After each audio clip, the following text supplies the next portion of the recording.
idées novatrices.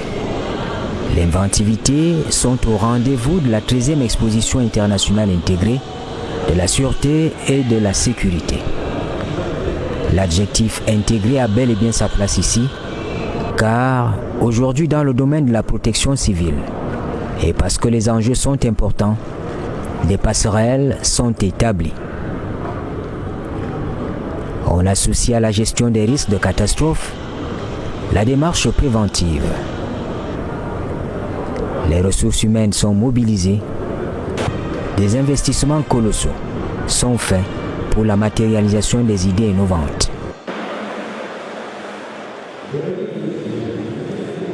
We present medical, we present TIPLADISER, we present... Nous sommes venus ici présenter les technologies nouvelles en termes de médicaments, de détecteurs et des instruments d'optique, c'est-à-dire les lentilles, les microscopes, qui sont en effet les produits fabriqués par notre usine. Tout cela fait partie de la protection civile. Nous voulons garantir la sécurité de nos populations. Évidemment, nous sommes satisfaits par les contacts que nous avons pu établir pendant cette exposition. Nous sommes venus présenter nos appareils et équipements médicaux pour les hôpitaux en cette période de Covid-19. En Russie, il y a à peu près 50% des formations sanitaires qui utilisent les appareils appelés concentrateurs d'oxygène.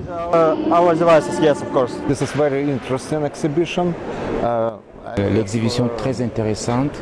Moi, à mon niveau, je fabrique des ceintures avec estampillées avec le logo de protection civile de très bonne qualité. J'ai moi-même ma petite fabrique. Je compte pouvoir faire valoir, partager mon produit à l'ensemble du public. For example, this is belts, very interesting from genuine leather. And many very interesting different things. Yes. À l'exposition de Moscou, le ministère des situations d'urgence, dans une approche idéologique propre à la Fédération de Russie, dans tous les stands d'exposition, on a servi une vitrine pour montrer ce que les inventeurs ont pu développer jusque-là. Du matériel haut de gamme pour lutter contre les catastrophes dans les airs, sur mer et sur terre.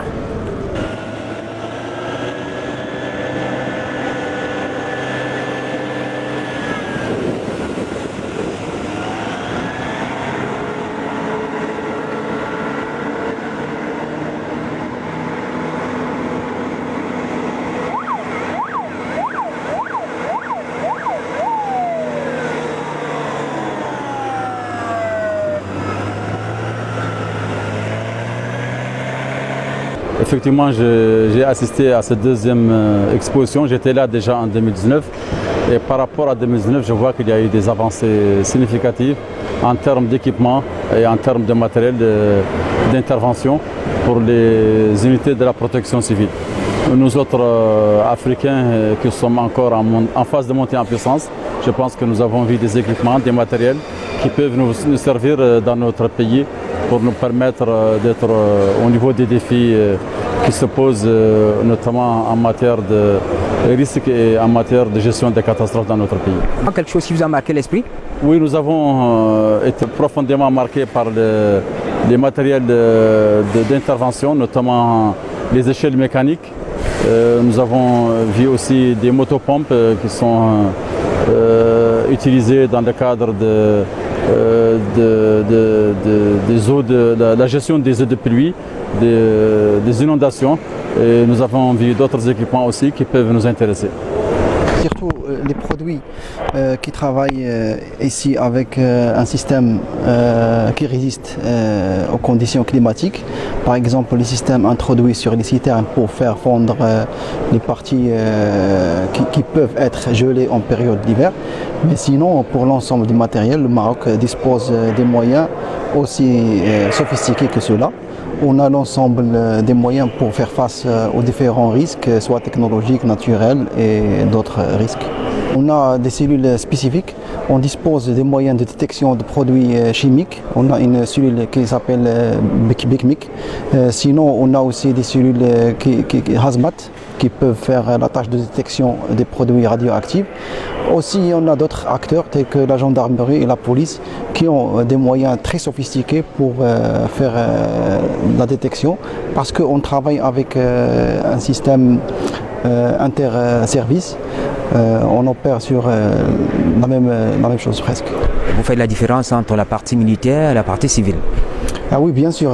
Il y a une partie, par exemple, eux ici, ils ont la partie déminage. Pour nous, seulement les militaires qui s'en occupent parce qu'ils ont le génie qui a les moyens et l'expertise pour faire ce genre d'intervention. Les civils, ils ont les tâches qu'on fait pour la population et pour le reste. Évidemment, tous les pays n'ont pas la capacité de mobilisation financière de la Fédération de Russie. Les pays membres de l'OIPC, par exemple. À des degrés divers, il faut, pour ceux venant d'Afrique, des efforts indéniables pour combler le gap technologique.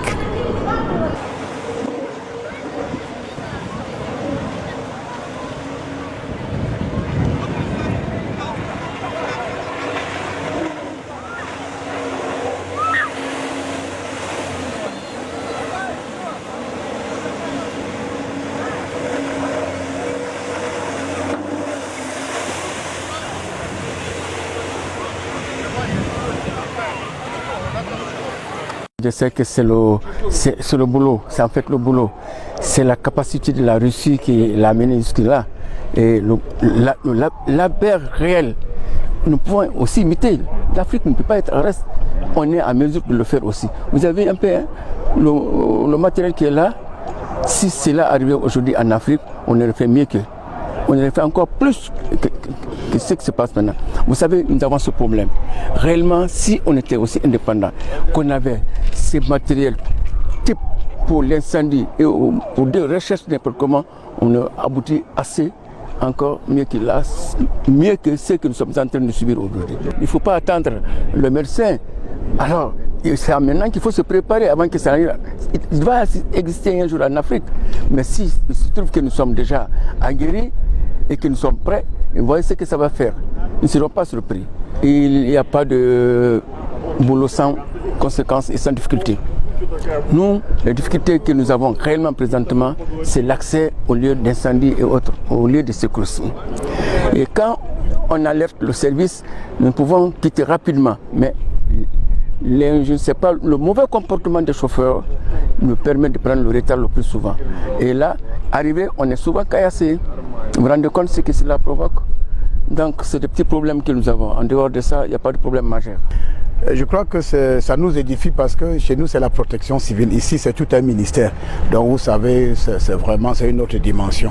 C'est un voyage assez important. Vous avez vu la dimension, l'organisation et tout ce qui a été fait pour sauver des gens en situation de détresse.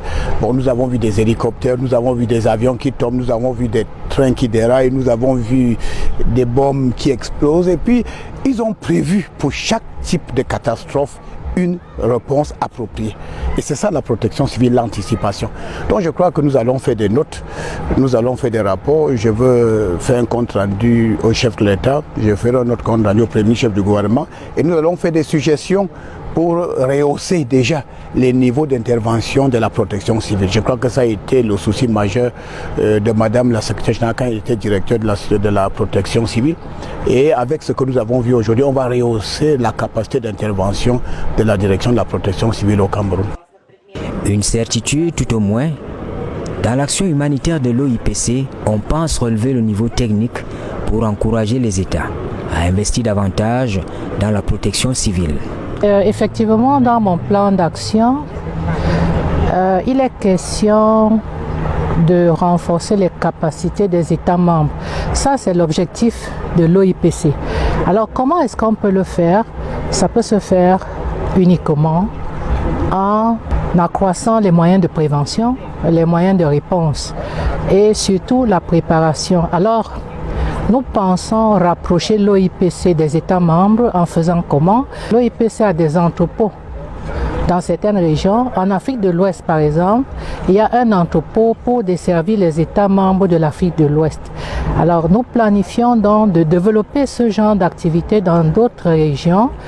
Nous avons une mission prochainement au Togo pour aller voir comment rendre opérationnel, fonctionnel cet entrepôt par l'équipement, par la formation des acteurs locaux et par les échanges de matériel dans cet entrepôt, parce qu'à défaut d'équiper chaque pays, on peut regrouper quand même les pays autour d'un entrepôt. Et nous pensons, après avoir développé cette expérience, la repiquer en Afrique centrale, en Afrique du Nord, en Afrique du Sud, etc.